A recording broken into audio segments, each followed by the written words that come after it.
नमस्कार दोस्तों, आपका बहुत बहुत हार्दिक स्वागत है हमारे YouTube channel legal cell official पर। मैं एडवोकेट पवन सिंह यादव आज आपके साथ एक नए टॉपिक के साथ जुड़ रहा हूँ। दोस्तों, अक्सर देखा गया है कि शादी के बाद जो है लोगों के बीच मनमुटाव हो जाता है, मियाँ बीवी अलग रहने लगते हैं और पत्नियाँ जो हैं अपने पति पर भरण पोषण के लिए जो है कोर्ट में एक मुकदमा दाखिल करती हैं, जिससे कि उनका जो रहन सहन जो खर्च है वो पति से मिल सके। उसको गुजारा भत्ता के रूप में भी अब देखा जाता है। तो कुछ मामले ऐसे हैं जिसमें कि पति गुजारा भत्ता देने से बच भी सकते हैं, कुछ ऐसे मामले जिसमें कि देना ही है। तो कौन से ऐसे मामले जिसमें बचा जा सकता है और कौन से ऐसे मामले जिसमें देना पड़ेगा, इन्हीं सब बातों के लिए चर्चा करने के लिए हमारे साथ एडवोकेट रवि द्विवेदी जी हैं। आइए बात करते हैं। रवि जी, हमारे दर्शकों को ये बताइए, गुजारा भत्ता है क्या चीज़? नमस्कार दर्शकों। और ये जो टॉपिक है ये आजकल बहुत ही चर्चा में है। इसलिए चर्चा में रहता है कि अक्सर आपने देखा होगा कि शादी होने के बाद जो है पति पत्नी में जरा सा भी कोई अगर मनमुटाव होता है तो वो बढ़ते न्यायालय तक पहुंच जाता है। न्यायालय में फिर गुजारे भत्ते के लिए वाद दायर किया जाता है। उसके अब जो कानून है, कहाँ से गुजारा भत्ता महिलाओं को मिल सकता है, तो जो हमारे देश का कानून है उसमें 2 जगह से महिलाएँ गुजारा भत्ता प्राप्त कर सकती हैं। पहला है 125 CRPC के तहत, वहाँ से आपको गुजारा भत्ता मिल सकता है। दूसरा है 12 DB एक्ट, यानी कि 12 घरेलू हिंसा से महिलाओं का संरक्षण अधिनियम अगर 2005 है, इसमें अगर आप परिवाद दाखिल कर रहे हैं तो यहाँ से आप गुजारा भत्ता प्राप्त कर सकते हैं। अब गुजारा भत्ता होता क्या है? मान लीजिए कि किसी पत्नी ने अपने पति के ऊपर 125 या 12 DB एक्ट का मुकदमा किया है, तो वो न्यायालय में ये प्रेयर करती है, प्रार्थना करती है कि भाई हमारा जो महीने का खर्च है वो हमको पति से दिलाया जाए।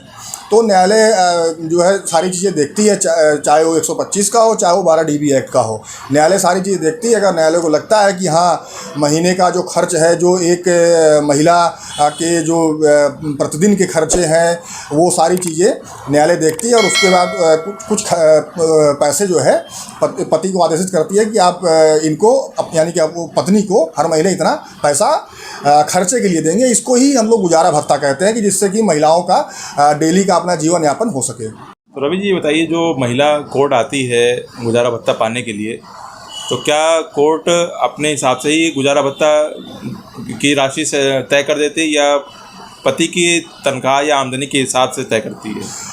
देखिए, चाहे वो 125 CRPC के तहत आप गुजारा भत्ता मांग रहे हो, चाहे आप 12 DB एक्ट के तहत मांग रहे हो। 12 DB एक्ट में सेक्शन 23 है, जहाँ पे गुजारा भत्ता के लिए आप प्रेयर कर सकते हैं न्यायालय से।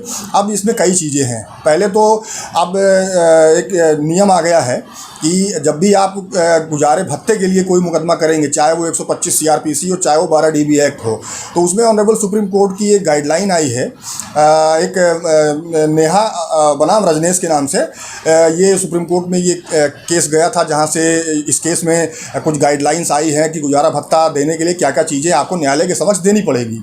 तो ये नेहा बनाम रजनेश के नाम से एक एफिडेविट आता है, और जो कि न्यायालय इन दोनों मुकदमों में मांगती है। अब इस एफिडेविट में आपको अपनी सारी चीज़ें बतानी पड़ेगी, यानी कि आप क्या करते हैं, कितने तक पढ़े हैं, आपके ऊपर कितने लोग निर्भर करते हैं, आप कुछ करती हैं या नहीं करती हैं, या नौकरी करते हैं तो आपकी सैलरी क्या है, आपकी संपत्ति कितनी है, चाहे वो चल हो चाहे वो अचल हो, और आप इनकम टैक्स देते हैं कि नहीं देते हैं, आपके ऊपर कोई लोन है कि नहीं है, यदि है तो वो किस किस चीज़ों का है, कितना लोन है, कितनी EMI आप जा रही है।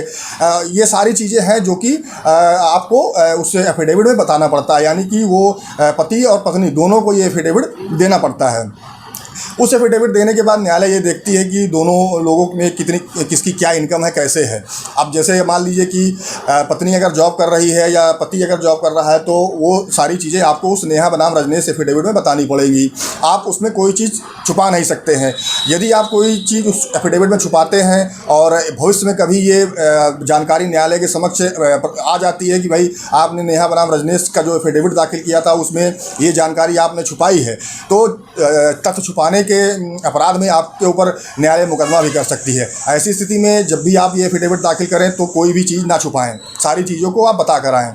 अब उसमें न्यायालय ये देखेगी कि किसके पास कितनी संपत्ति है, कौन नौकरी कर रहा है, कौन नहीं कर रहा है, जो नौकरी कर रहा है वो कितनी सैलरी पा रहा है। अब दूसरी चीज़ ये है कि अब इसमें न्यायालय ये देखती है कि जो पति है, पति की कितनी इनकम है, पति कौन सी नौकरी कर रहा है, क्या कर रहा है, उसकी सैलरी कितनी है।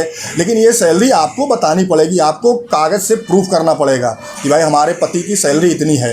फिर उसमें ये देखा जाता है कि जो पत्नी जिसने मुकदमा किया है उसके कितने खर्चे क्या हैं डेली के। भाई आपको इस चीज़ को अपने परिवार में बता के आना पड़ेगा। आपके बच्चे हैं तो इस चीज़ को भी आपको बताना पड़ेगा। फिर सैलरी के हिसाब से न्यायालय देखती है कि मान लीजिए कि बच्चे हैं तो उस हिसाब से न्यायालय बांधती है। अगर बच्चे नहीं हैं, आप अकेली हैं, तो आपके खर्चे जो डेली के, एक आम महिला के जो खर्चे होते हैं डेली के, महीने के, उन खर्चों को कैलकुलेट करके न्यायालय एक निश्चित धनराशि बांधती है गुजारे भत्ते के रूप में।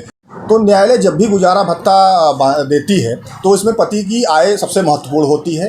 न्यायालय वो देखती है कि पति की कितनी आय महीने की। यदि आपने सैलरी, अगर पति जॉब में है तो आपने अगर सैलरी प्रूव कर रखी है, सैलरी से संबंधित कोई कागज़ लगा रखे हैं, तो उस हिसाब से गुजारा भत्ता दिया जाता है। यदि आप सैलरी प्रूव नहीं कर पा रहे हैं और पति कह देता है कि भाई हम कुछ करते नहीं, हम तो बेरोज़गार हैं, तो ऐसी स्थिति में फिर जो मिनिमम वेजेस का नियम है, यानी कि जो मेरी जान शायद 300 रुपये पर डे है, उस हिसाब से फिर न्यायालय कैलकुलेट करके तब गुजारा भत्ता बांधती है। रवि जी, ये बताइए, अगर जिन मामलों में अगर पत्नी स्वयं अपने पैरों पे खड़ी है, मान लीजिए वो कमा रही है, तो क्या उस मामले में भी वो गुजारा भत्ता पाने का अधिकार रखती है?